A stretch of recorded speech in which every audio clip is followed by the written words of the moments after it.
Hello out there everybody, my name's Luke. I'm 37 years old, I'm legally blind, I've got about 16% vision left. I do what I can for the Australian people and for the Australian environment. Now, I saw some pretty severe stuff during the last drought, animals starving to death, lack of water, all that sort of thing. Water's something I can't do a lot about, but one thing I am one thing I am keen on doing is trying my very best to sustain weight on animals and also give them moisture through fodder. Now, I specialise in tagasaste seedlings, also commonly known as Lucerne trees. These trees were introduced to me through a friend, and I would love to give him a big shout out to Brian Trafford. Fantastic bloke. And if it wasn't for him, I wouldn't have found out about these trees, so I'm trying to get the word out about them to other people.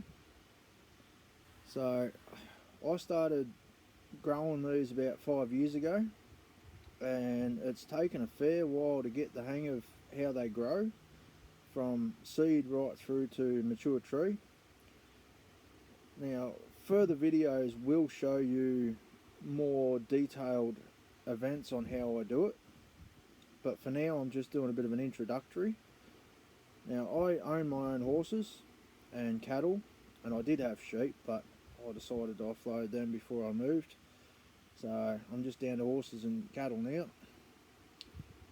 So yeah, during the drought time I found that I was running out of hay. The hay supplies had dried up, and because I was stuck on 5 acres, the ground was just dirt. There was absolutely nothing available. So it got to a point where I had to come up with something different. Now, I looked into these Lucerne trees and I thought, wow, to do a hedge that can not only feed your animals, it's always green, so it's got moisture in it. The root systems can go down to about 10 metres, and if you plant them about half a metre apart, you can actually get a really thick hedge that no one can enter through, no animals can escape through. And living on dirt roads most of my life, it's amazing how much dust reduction I've tested it myself, standing behind a tagasaste hedge as a truck went past, a gravel truck, and the dust plume that came up behind him, I only got about 10% of it come through the hedge, so it was very impressive. Now, unfortunately, I've had to move from where I set up hedging 5 years ago, so I don't really have much video footage I can give you of mature trees, but I myself am growing seedlings and selling them to people for $2 each.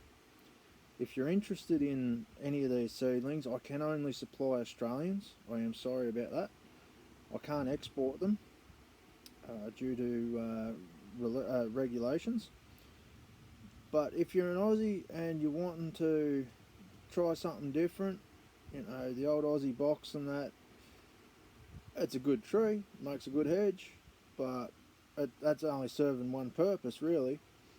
The Lucerne tree is actually safe for anything to eat, right through from rabbits, guinea pigs, anything. People get it for their chooks, horses, cattle. Mine absolutely love it. And the biggest problem with them is when you plant them is keeping them safe, because everything wants to eat these things. So I really don't know what else I can say at the moment, but I will run you through in further videos how I germinate them, how I plant them into pots to get them to an establishable size in the ground, how I prep the ground for planting, and also the watering regimes. There will be more videos to come, and I hope to, I'm not going to pressure anybody into liking and subscribing, but it would be greatly appreciated. I'm a fair bloke.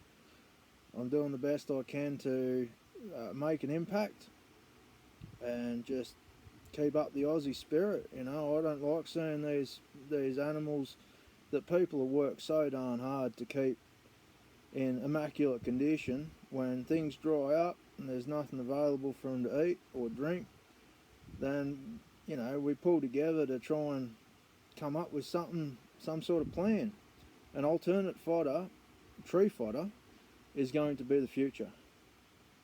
I don't know what the future holds for Australia's farmers, especially since most are going cropping, but for now, this is the most I can do for anybody. Thanks very much for watching my video. I hope to see you again soon.